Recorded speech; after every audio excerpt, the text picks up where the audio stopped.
Hey, how's it going? Thought I'd talk about altitude sickness, which I've had about 6 times, and just in the last, I don't know, 8 years. Every other year or so, I've learned how to control it, keep it to a minimum, and even get rid of it. I have brought things like oxygen tanks, which I think help, little patches that for altitude sickness. I don't know what works or what doesn't, but what I have found is that you need to control your breathing and be in shape. So I do my regular exercise, meaning my biking, my hiking, and my mile swims every week, and it makes it easier.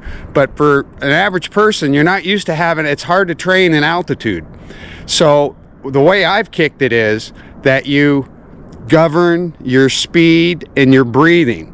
You can have to listen to your breathing and your heartbeat, and it's easy to hear your heartbeat because when you stop and it's going thunk, thunk, thunk, thunk, you're going too fast, and you're going to get less oxygen, and you breathe too much. My son told me a couple of years ago, "Oh, hey, Dad, you're breathing too hard," and so I had to slow down, but it was too late. We had gone up on, can't see it from here.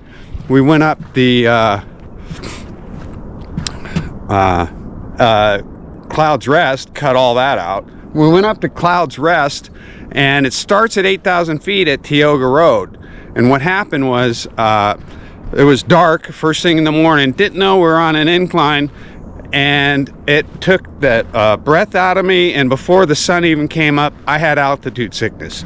So what I do is, as I'm walking, and you can feel yourself breathing too heavy, you got to slow down, maybe stop for 30 seconds and keep going, because once it hits, you can't stop it, you got to go down. So it's important to get yourself dialed in.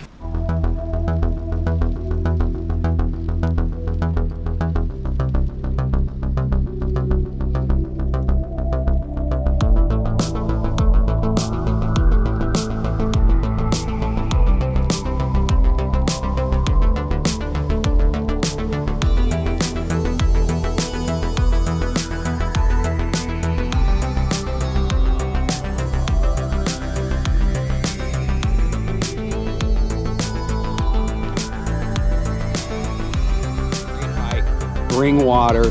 I always bring an extra water and end up giving it to someone on the way down. Any one of these hikes, bring extra water. Whatever you do, hydrate is key.